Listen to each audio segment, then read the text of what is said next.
glitch, I believe. Thank you, This Rochelle. meeting is being recorded. Thank you, Rochelle, and good afternoon, everyone. PwC is delighted to partner on yet another pioneering survey for SLASSCOM, and this time on current ESG practices of companies. This is probably the first industry-level survey on ESG practices in Sri Lanka. So moving on to the findings, in terms of what is covered in this presentation, we will briefly touch on the objectives and who responded, and quickly get on to companies' practices and perceptions on where they are and what they are doing in relation to ESG, focus on SDGs, as well as challenges and support required. In terms of the objective of the survey itself, moving on, in terms of with SLASSCOM's aspirations to become the world's green IT BPM destination, the objective of the survey is to kind of understand member companies' current status and future initiatives in the ESG space, and also with the intention of actually coming up with a set of relevant baseline indicators and framework for ESG performance measurement for the industry. So the survey was actually conducted through an online questionnaire, and we spoke to a few companies in different stages of their journey to better understand the practices, challenges, motivation, and future plans. We had some compulsory questions to understand the status, and then some optional questions to get detailed information, to which, of course, we actually had some limited responses. So in terms of who responded to the survey, before going into the findings, to give you a brief, we had 58 members responding to the survey in total. In terms of size, majority were micro and small. In terms of business focus, the majority are in software products and services. In terms of the ESG journey, so we actually asked companies to identify how mature their ESG efforts are within their organizations. And what the findings show is that overall 70% of the companies have not started their ESG journey yet, or are in the initial stages. So you can see here, that's where we have put not in place 37% and 33% to show that recently started. So altogether 70% are at the initial stages. Only 30% of the respondents are implementing ESG activities for some time or saw themselves as leading in this space. As you would expect, the survey shows that majority of the micro and small companies have not yet started their ESG journey, and most of the medium-sized companies have recently launched. Recently launched meaning have started their ESG journey within the last 2 years. And majority of the large companies have been implementing ESG activities for some time. This particular slide, actually, when it comes to ESG strategy, implementation, and reporting, this slide attempts to kind of showcase the percentage of companies that are doing things in a structured way, which is shown in a darker color. Those in process or doing something which is in lighter color, and doing nothing in gray. So when you look at strategy, 26% have a strategy, and 43% are in process of developing one. So 69 altogether are in the process of developing a strategy or have one, while 31% do not. Similarly, when it comes to implementation, 20% of the companies implement ESG activities, and another 39% focus only on some activities with manual data collection, while 41% do not implement anything. With reporting, the difference is the majority of the companies, 69%, do not report. 17% does on an ad hoc basis to mainly meet compliance disclosures, while 14% report on a regular basis. So from the companies that are reporting, overall GRI remains the most popular framework. Around 60% of the people reporting using this framework, and majority of micro, medium, and large companies all use it, with SASB and UNGC principles coming as the next most used frameworks. Moving on to the next slide, when we look at the ESG journey as a whole, what is shown is that 76% of the companies have taken some ESG related steps. And if we look at where they are in the ESG journey, more than half have taken steps towards defining the purpose and identifying material ESG issues. And a little more than 1/3 are implementing ESG initiatives. Overall, only 10% measure and report ESG, while none of the micro companies report. In terms of, this is quite interesting, in terms of what motivate companies, the top 3 factors that drive ESG initiatives were identified to be moral and ethical reasons, aligned with corporate values, and reputation and brand. Although external stakeholders are not among the highest influencers. If you look in terms of external stakeholders accounting for only 38%. Among for ESG responses, when questioned about their level of influence, customers, regulators, and investors were identified as high influence comparatively. And although most companies have not yet indicated a significantly high customer demand for ESG, trends and even PwC surveys in developed markets indicate that 83% of consumers think companies should be actively shaping ESG best practices. So it's only a matter of time, and if the industry is to be future ready, focusing on ESG aspects would be critical. When companies were asked to identify topics that companies themselves considered important for them and perceived as important for their stakeholders, the top 3 topics for companies and their stakeholders were identified as employee engagement, diversity and inclusion, and information security. But the order of importance was identified differently for stakeholders and for companies. But those came up as the top 3 requirements in terms of perception as well as what's important to companies. It's interesting to note that climate change and environment is not considered as a key topic by the companies for themselves as well as for their stakeholders. Risk management and anti-corruption is also not seen as a key topics by the companies.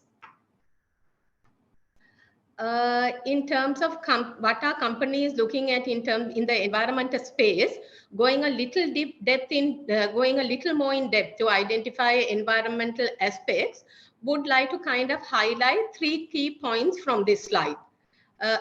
Across the 8 aspects that we looked at, most companies are in the process or considering to implement environment-related initiatives in the future, with less than 25% actually having already taken action on any one of the environment-related activities. I think you can see that, when it comes to strategy related to environment, I think energy, it's 24%. So if you take one particular single indicator, all are less than 25% that have taken action. Within the environment, the second point I like to make is, within the environmental aspects, energy is the main focus of the industry, with 69% agreeing that reduction in energy requirements will impact organizations' business performance positively. So companies had, they agreed that there was a business benefit in especially in energy efficiency. This is also reflected in the fact that the 2 of the top already implementing initiatives by companies are within the energy space, and also more than 50% are considering setting up goals and targets to be energy efficient, measuring energy consumption, utilizing renewable energy, which is an opportunity for the industry, because most people are either doing or looking to do all these aspects with regards to energy. But when it comes to calculating GHG emissions, supplier due diligence, following effective approaches to water management, measuring e-waste, majority of the companies are not yet considering taking action in this space. Moving on, just would like to quickly kind of move through these slides. When considering what companies are currently doing and wanting to focus in the future with regards to carbon emissions, Some activities around policies and behavioral changes, reduce efficient travel are being implemented at present. These two, along with energy efficiency projects, are the focus of the companies in the future. So energy is an area that companies tend to focus. Moving on to the next slide.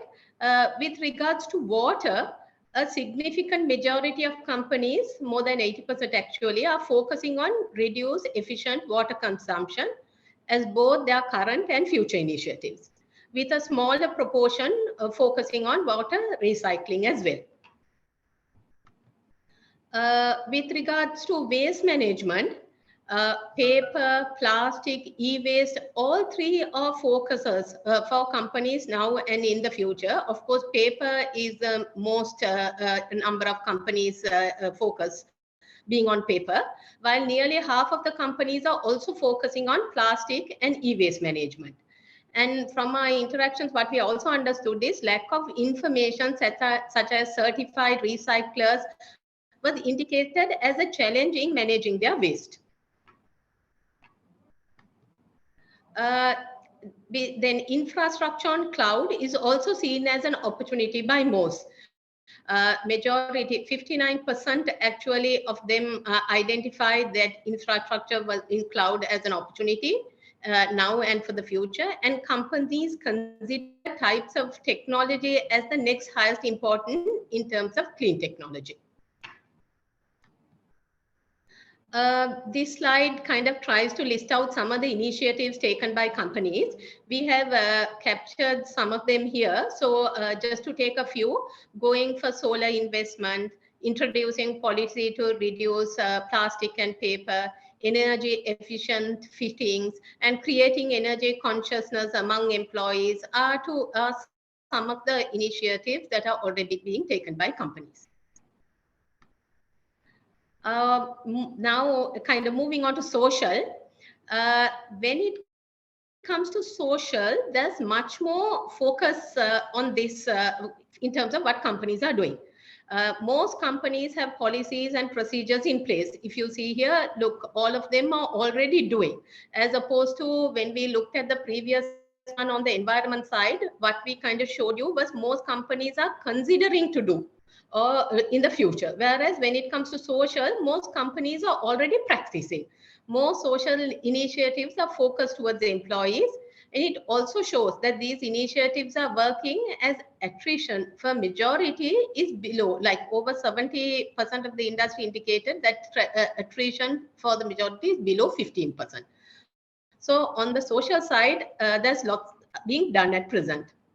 But what is interesting is when it comes to gender gap in the industry, even though companies think there is equal opportunity for women, it does not reflect in the numbers. Although 45% of the companies have 35% or more females in their cadre, shown in these pie charts on the side, only 19% have 30% or more females in leadership positions, and only 22% have 25% or more female representation in their boards. Social initiatives are mostly focused towards employees, and the top three focus areas are employee equality and gender diversity, training and development, employee health and safety. So around 50% are also looking into privacy issues, while supply chain transparency is the least focused, if you look here.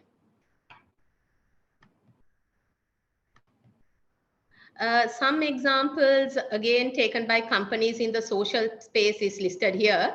Inclusive recruitment policies, diversity programs, initiatives for employee health and well-being, appointing leaders and appointing learning and development leaders and having programs in place. All these are initiatives that companies are actually practicing at present.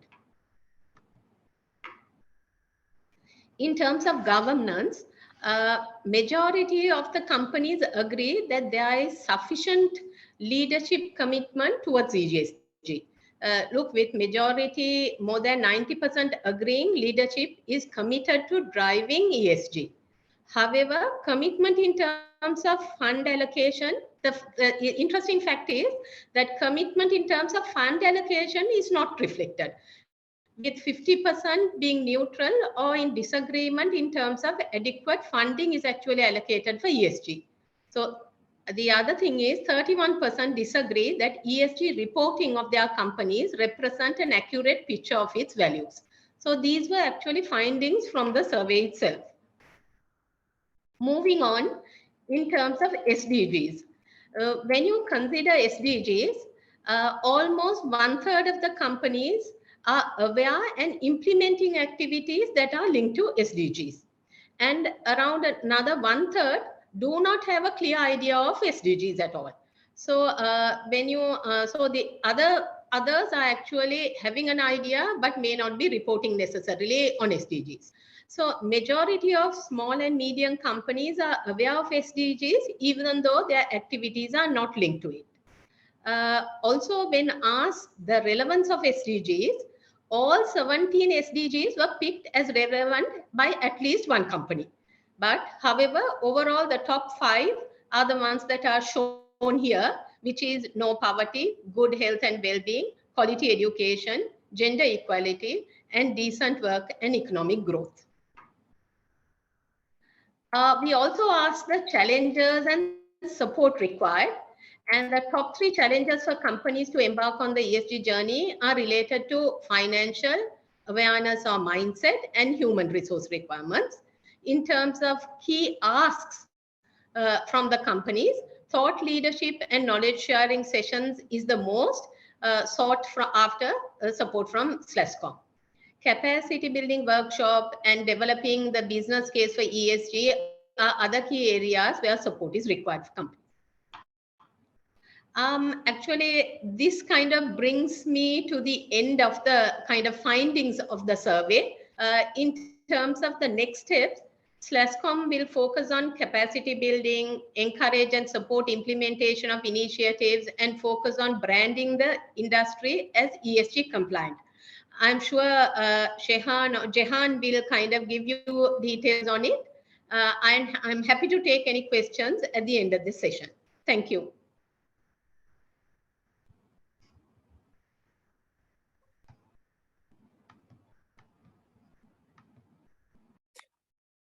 Thank you very much indeed, Zara.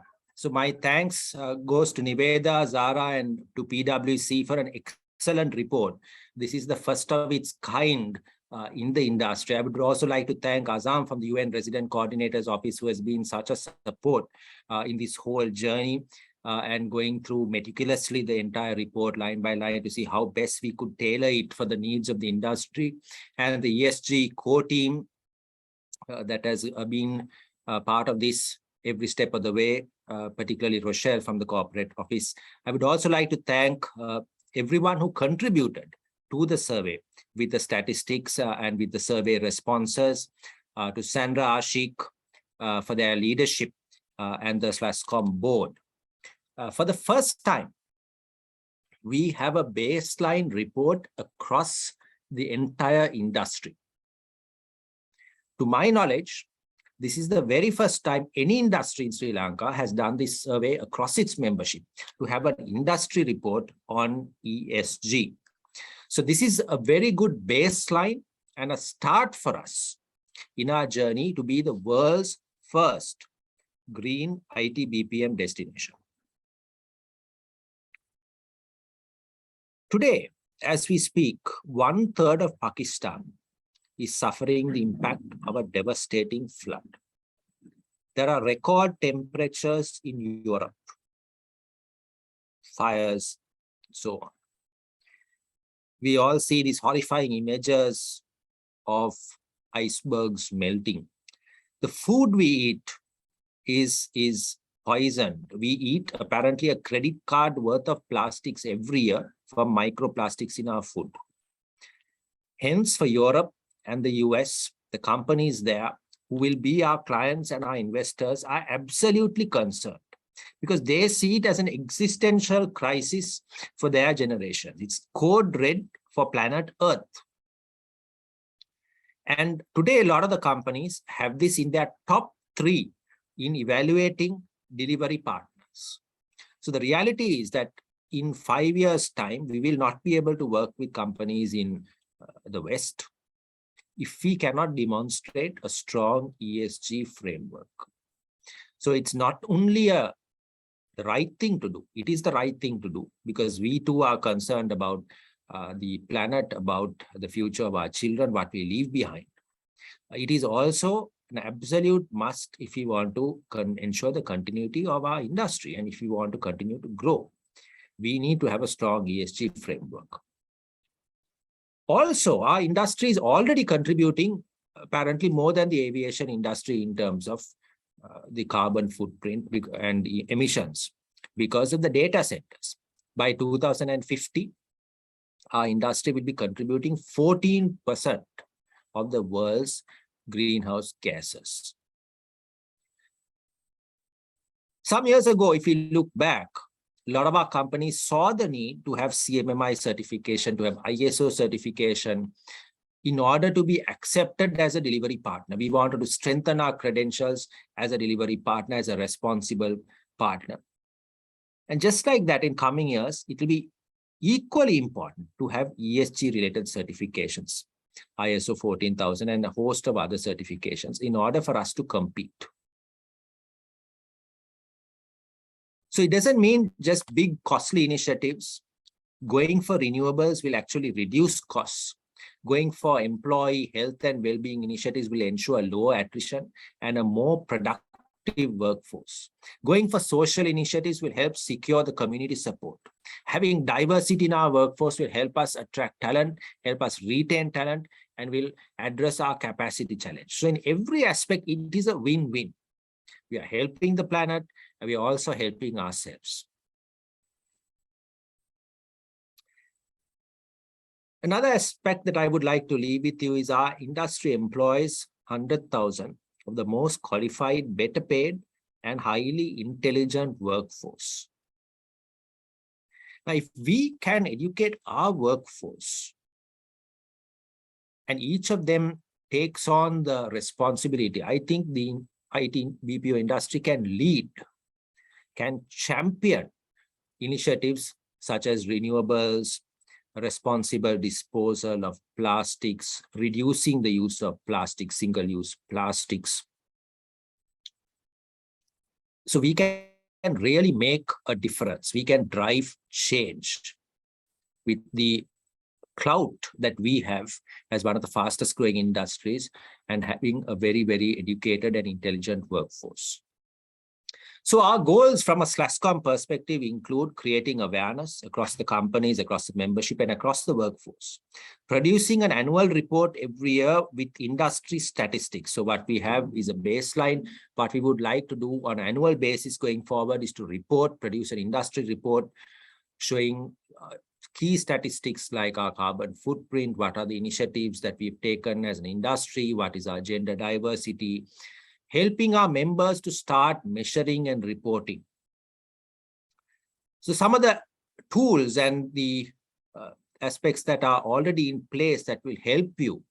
The SLASSCOM Academy has rolled out an employee awareness program. It's a very quick, maybe 20 minutes or 25 minutes, a ready reckoner on ESG. What is ESG? So we would like you to socialize this among your entire workforce and encourage all of your employees to go through that program so that they have a basic understanding of what is ESG. That is already available on SLASSCOM Academy. It's a free program, and we would like it as a mandatory onboarding training that you will give all your future employees. We have a starter pack, which has already been circulated to every company, every one of our members. If you don't have it, please do reach out to Rochelle. So it's a quick start guide on how you can start your journey on ESG, how you can start the process, what you can start measuring. So it's a very, very simple step-by-step guide. We've also circulated some of the ESG experts, including the big four like PwC, KPMG, how they could help you on this journey. They can help you draft ESG policies. They've given some very good starter guides, how they can start helping you with a dashboard, what to measure, and eventually help you with certifications. So that has also been shared. So we hope that each one of you will partner us on this journey, because we see this as a key way that we can differentiate Sri Lanka's IT BPM offering. Unfortunately, our country is, when it is spoken of in international media, it is often with negative connotations. But I hope that with our drive for ESG, that this will become a shining light, a real positive, how our industry is viewed as a responsible industry, as a industry that is keen to make a difference. Thank you all for being a part of this. We now have one of our member companies who has really championed and who has really been an early adopter of ESG and sustainable practices, and they will share practical guides as to how they see this as a business imperative, not just the right thing to do. So we have Denver, who is one of our general counsel, who is a veteran in the industry, who I'd like to invite to share his experience working with Virtusa. Thank you all.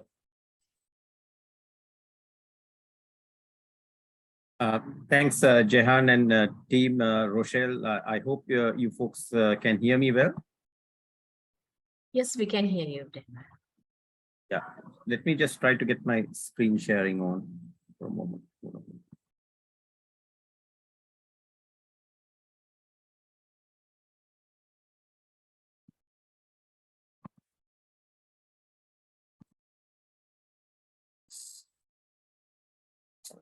Right.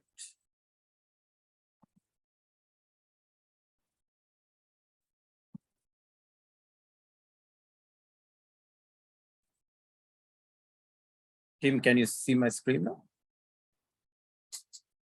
Yes, we can see the screen. Okay, so Jehan, team SLASSCOM team, thank you very much for having Virtusa here. I think this is a extremely exciting time and an important time. Why is it exciting? Because to me, I think doing what is right is exciting, and that's what it's all about. So very quickly, I just want to take you through a snapshot journey. So Virtusa's ESG journey was an evolution, right? We began in 2007 trying to find out how do we minimize electricity consumption, bring operational efficiencies. And this roadmap took us over a period from 2007 to date, where there was much of learning, unlearning, relearning, readjustments, and getting things sorted out. Now, why has Virtusa found this an important journey in our growth and our scale and our go-to-market? Is that unlike any other aspect of a business, ESG sustainability cannot be outsourced. It is who you are and what you are. And you cannot actually acquire ESG. You can't go and buy a company and say, I'm ESG compliant. It has to be done within the organization, within your DNA. And therefore, it makes it a very critical, pivotal role because there is no shortcut to it. But the good news that I want to share is we have gone through a very rough learning curve and bashing up along the way. And we believe that now there is so much of material and information out, the learning curve is that much easier and shorter. So if I would just like to touch upon the important aspects of definitions, right? And Virtusa was very conscious because there is multiple definitions out in the market. You know, what is ESG, sustainability, environment, corporate citizens, CSR, responsible investments, and a whole heap of stuff. So what we did was we really looked at this long and hard and looked at what our customers, our clients, best-in-class peers are doing. And we believe that as per Virtusa's view and what we see the industries, that ESG is about taking responsibility. Company or organization is taking responsibility for what we are impacting in the areas of environment, social, and governance. Right? Now, that is all basically if you're manufacturing a pencil, you're manufacturing a piece of software, you're doing anything, or running a business, you're doing online trading. What is the impact that you are creating on the environment in a social aspect, and what are the governance procedures in place to ensure that you're doing what is right? And that's how we see ESG in its totality. Now, going a little bit further, we have CSR. CSR is corporate social responsibility. These also have areas of being responsible in the geographies or the areas that we are operating our business in, to communities, to societies, to people. And those also will have environment, social, and governance, but it should not be taken that those are good enough for your company's responsibility. So it is important that you differentiate these two. CSR is being very philanthropic and doing what is right, which is also important. But ESG is really focused on what your business is impacting in the areas of environment, social, and the governance structures in place relating to your business or your entity. And I would say putting ESG and CSR together, you can sort of put it into a broader bucket of sustainability. So when someone says they're doing sustainability, it can mean any one of these, but we thought having the gray part taken out and having those definitions are important. This then moves us on. Okay, we have environment, social, and governance, but how do we really address it? As Jehan mentioned, we have the environmental aspect. Actually, it's a climate emergency. And I would say it's a code red for humanity. The planet will survive. It has survived for billions of years, but will humanity survive? Right? And I think that is the code red is for actually the humanity, and it's a climate emergency that we are faced with. And then the social issues, doing what is right, human capital, right? The IT industry is valued not from the assets we hold, but from the people we hold, right? So the social aspects are another important thing. And then, of course, it's about governance, right? All the right checks and balances in place to make sure that there is no risk to the business. So there are three stakeholders who are interested in ESG.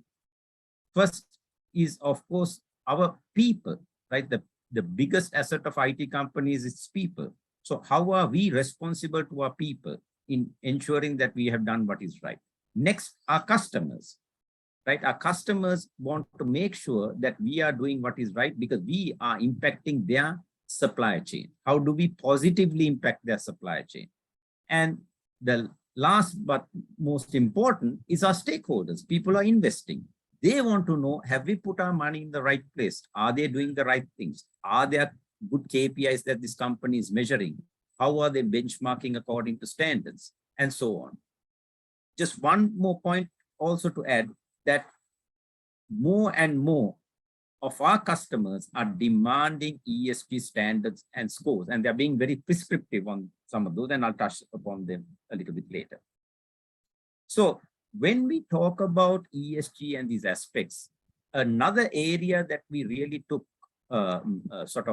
relevance was on understanding the UN 17 SDGs, right? And these 17 SDGs has multiple areas, and towards the end of this presentation, I'll show you how we have mapped ESG, the frameworks, in alignment to the most relevant UN SDGs as we go along. So that has been sort of the baseline that we went to.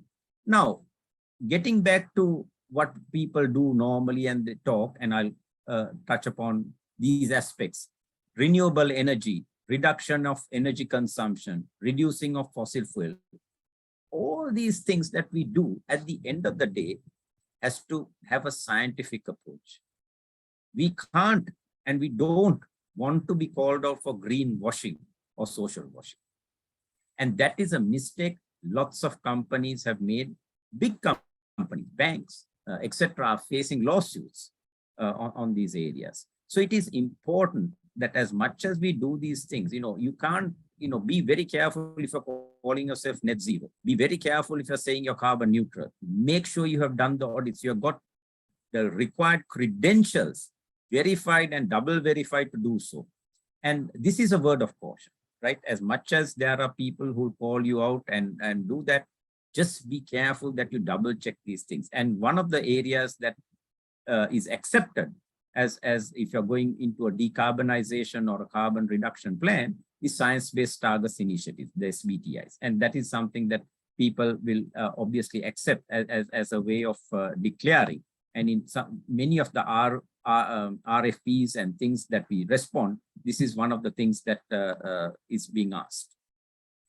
Next, taking the environmental piece to the next level and moving more on to the social aspects of things, it is important to talk about diversity. Diversity not only by gender, but of thoughts, skills, geographies, understanding the complexity of today's challenges. Today, we have majority of the IT companies are working from home.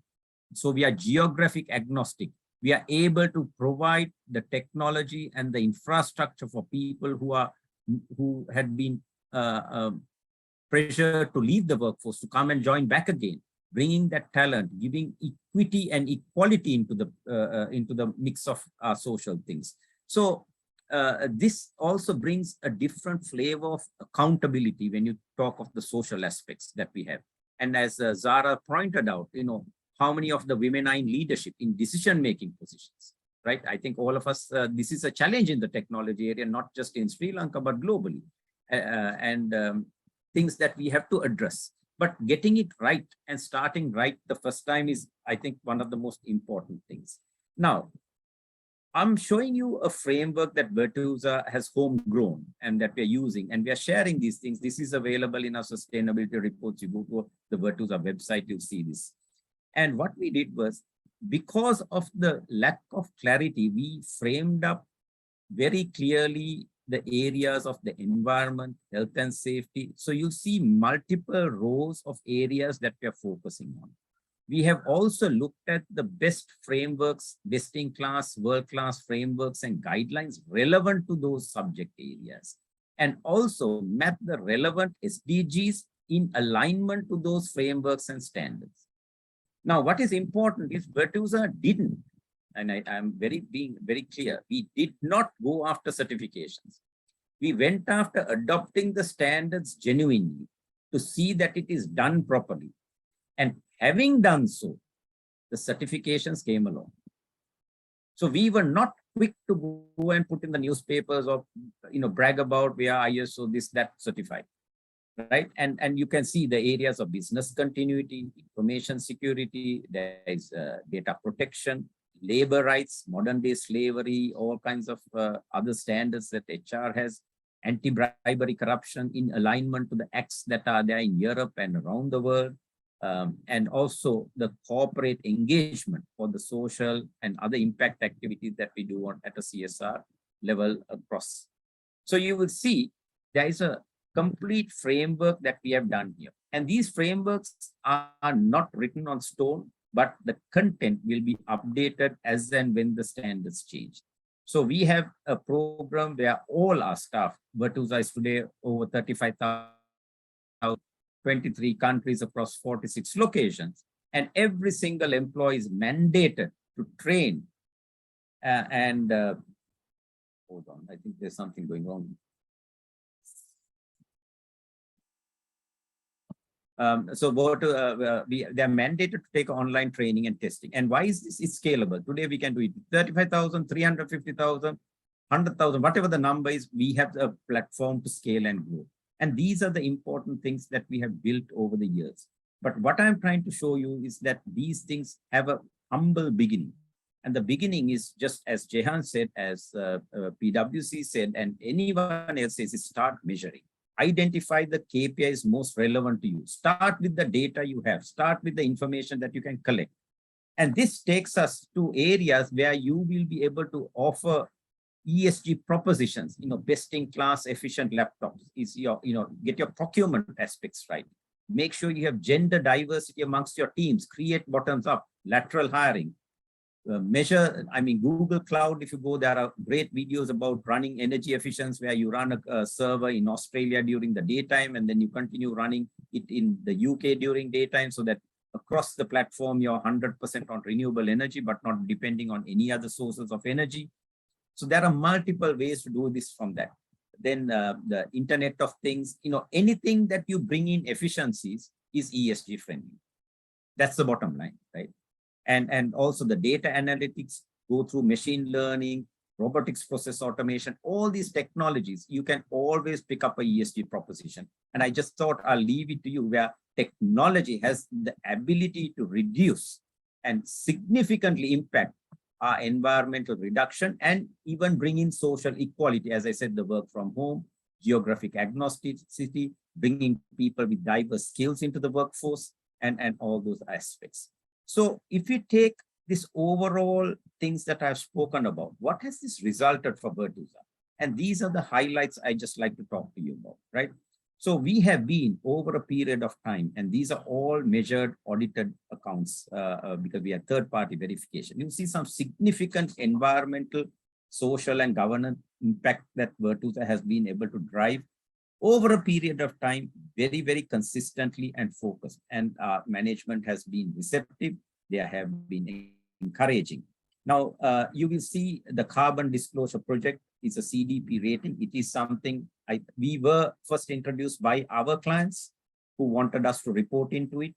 And just to give you clarity, today we have clients who are asking us in our MSAs to commit to maintaining a minimum of an A- and a silver score in EcoVadis throughout the MSAs period.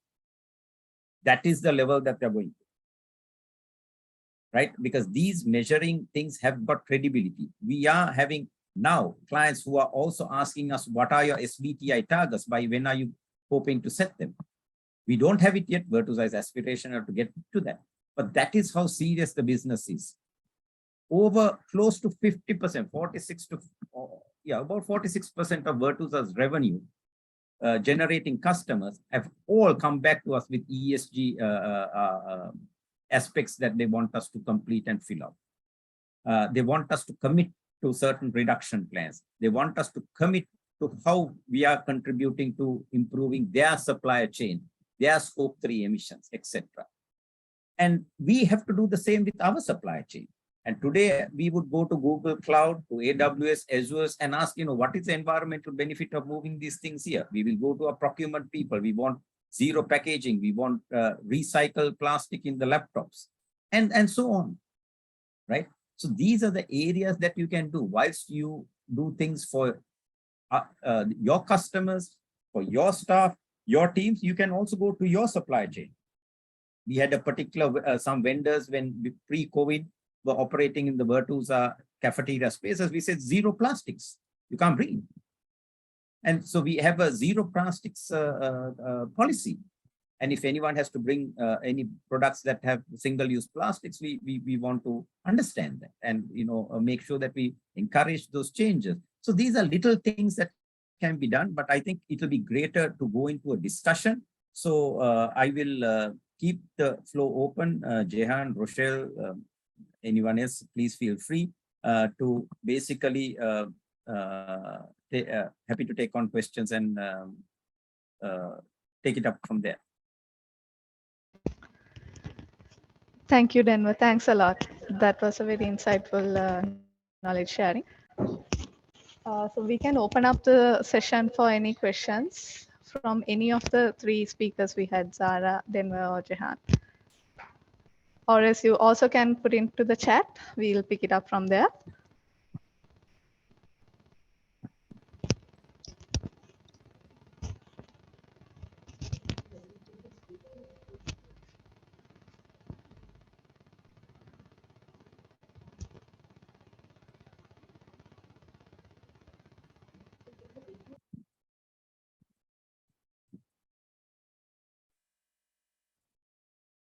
Niveda, do you have any other questions just to get the forum going? Some people may be a little reluctant. Yeah, any questions? Not really. We have a couple of representatives, some of the leading banks here. So it'll be interesting to hear their perspective on ESG, and because they will have a lot of perspective from an investor standpoint and where some of the funding is going, because I believe there is increasingly lots of funds being made available to support ESG related initiatives. So any of our partners from the banking sector, it'll be useful to hear your thoughts.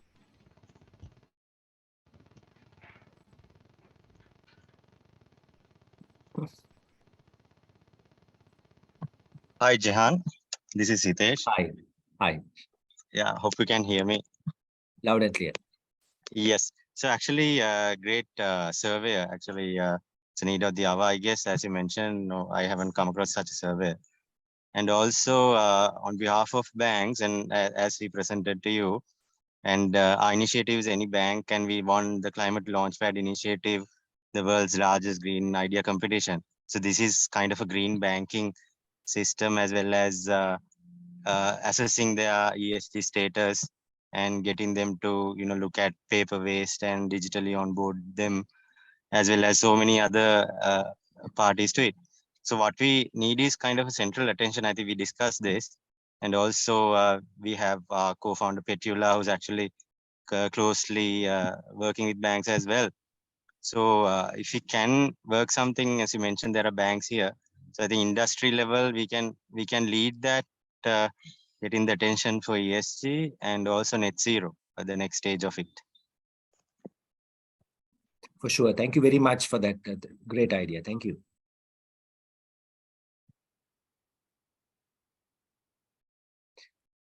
Ashik, if Hitesh, or the OB would like to. Hitesh, this is Denver. Just to give you, it will be great if the banks can look at, see, most of our offices, data centers will be in, privately owned locations or facilities. So I think, you take Orion Cities, we have Virtusa, IFS, and, the largest private IT company there. And maybe to give incentives to the real estate developers to come up with a percentage of renewable energy that they can commit to, right? Which is then passed down, obviously, to the benefit of the tenants. And what are the incentives we can give that? And also, it will then give them the, minimize, not to a great extent, but at least to some point, the ability to be that much less dependent on main grid supplies and fossil fuel supplies. So that may be one aspect. The second is to give incentives to the SMEs and the startups. And my advice and recommendation to startups are start right.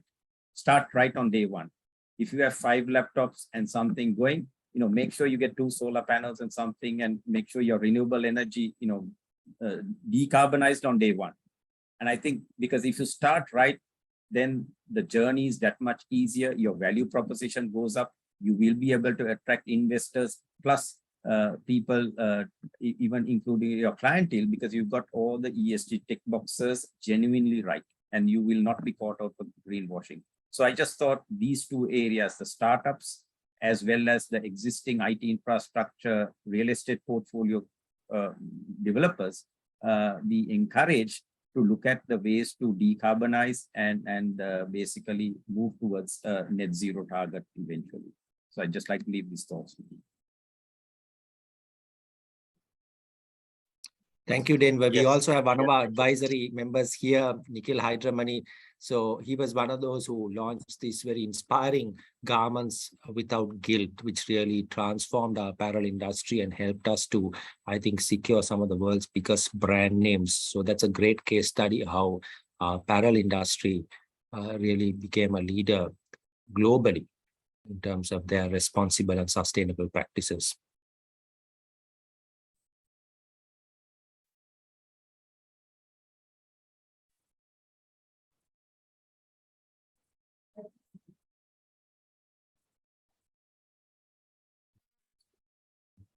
Anyone else would like to comment? Perhaps. Yeah, actually, thanks for that, Nick and Nikhil here. It'll be good actually to understand. Good to understand the perspective of the current situation in Sri Lanka and how ESG, because we've seen in many cases where ESG is affected because of funding and various aspects around that. And I think with the present situation, the global situation, I'd love to get the perspective of how, maybe from Denver, how he sees ESG being, the importance of ESG still in this very difficult time. Yeah, so Nikhil, at this difficult time, I think ESG is even more imperative, right? Our clients are really putting the pressure on us, asking us, what is your net zero targets? And even investors, I would say, are coming and asking, they are giving the sort of the red light to the boards, right? They are telling the board, okay, we put our money in. please tell us your ESG KPIs. They're not being prescriptive. They're saying, you tell us what your ESG KPIs and how much of that is being tied to your compensation. Now that puts the whole board and the CEOs in a very difficult spot, right? You have to first understand ESG, you have to put it. The board is asking the questions, right? And this is investor driven. And this is happening across most of the places because they believe they don't want to lose their money. They want to make sure that the company's governance structures are well in place. They don't want to have bad brand imaging and things that will dent their investments. So these fund managers and people are really asking these questions because it's not costing them anything. It's basically putting pressure on the entrepreneur or the business to actually do ESG as well as meet business outcomes, right? So the pressure, I think, has not eased in this climate whatsoever, as per our understanding. Actually, the pressure is increasing because even during the power cuts and things I'm just talking of the Sri Lanka, we were able to showcase, we have taken initiatives to help our people to go off grid. Some of them have been given UPSs, others a few hybrid solutions, etc. They are investing on their own. We are encouraging those kind of things, reducing fossil fuel, bike to work campaigns, all these things are really bringing great imperatives for us to continue this with even more rigor and focus. I hope, Nikhil, I've given you some idea on that.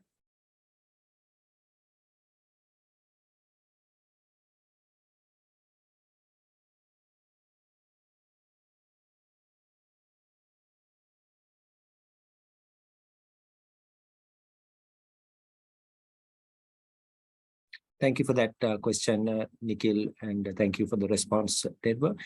Niveda, was there anything else that you'd like to take up in closing? We don't have any questions in the chat, Jehan. Okay. There was one request for the starter pack, so Rochelle, maybe we can reshare that with Lanka. And do please reach out because, yes, Ashik, please, of course.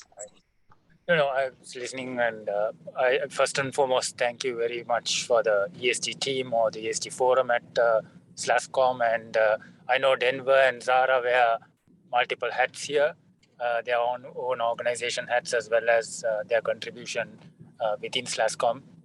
Very big thank you to both of you coming on, sharing the report and also sharing the Virtusa journey in this. One of the key things, as Denver mentioned as well, right? This needs to be part of the DNA, not just at the organization level, but even at the employee level. I think we need to renew our efforts to make sure that, our people, especially the point that you made, 100,000 plus workforce, which can make a big difference, right? And can also stand as an example for the others. How do you drive that message downstream to that? We need to come up with some very effective communication mechanisms and, maybe even identifying champions at grassroots levels to ensure, to probably show the impact as well as, what it does for the planet as well as humanity in general. We need to come up with some of these innovative things. I'm just seeing it from a very practical point of view.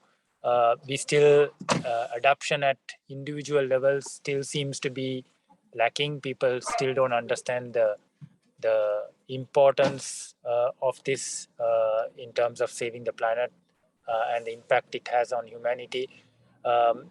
We see still a lot of usage of single-use plastics across a lot of the places that we go to. We take part in, at co-working spaces, a lot of food wastage.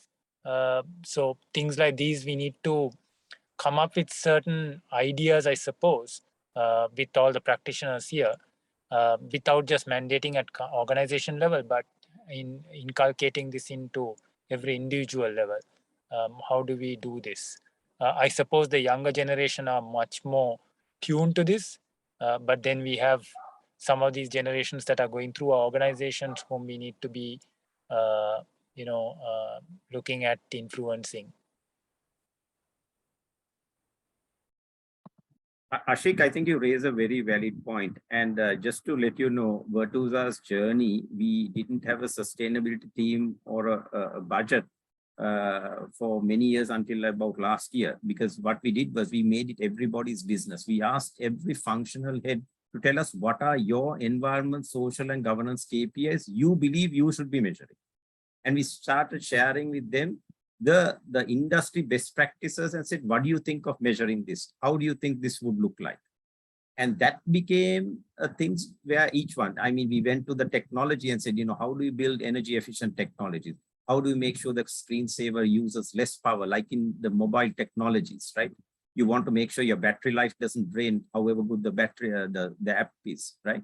And started having those conversations where we brought the relevant ESG aspects to what their business and their functionalities in the organization or in a product development or in any other sphere of the company. So I think that is another way that Vetusa approached it, and we found it very, very effective to date. Then one more question I have is on the social good side, right? We see a lot of cyber-related issues affecting society. Just yesterday, I think we saw one of these Ponzi scams, right, in the whole rural area where people have lost a lot of money.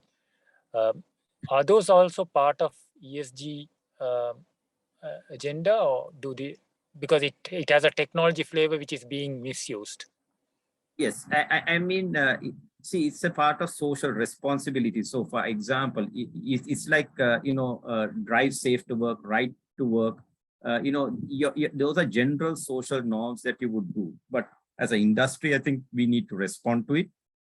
And individual companies, it's like when there was a fuel shortage, we all came out and, formed groups and figured out how to support the people. That's within our workforce, but we can go out to the communities, as you quite rightly said, to share these awareness campaigns. And that is a part of good governance, because see, all these scams are running off somebody's network and somebody's connection in Sri Lanka, right? These connections are not coming from anywhere else. So we have the controls there. And if there are things, we should be able to, have a mechanism of reporting these things to the authorities. If we have to get, ICTA and the others to pass further regulations and other things to keep the controls in place, that may be an initiative that we can do as an association to keep the places, in good order. But education is the key, right? Absolutely.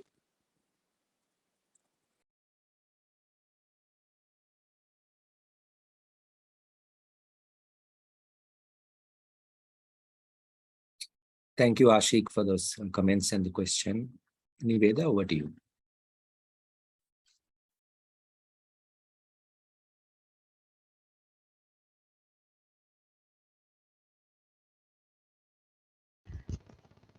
If there's no any further questions, I think, Jehan, we can close the session. Anyone, if you all have any questions, please go ahead.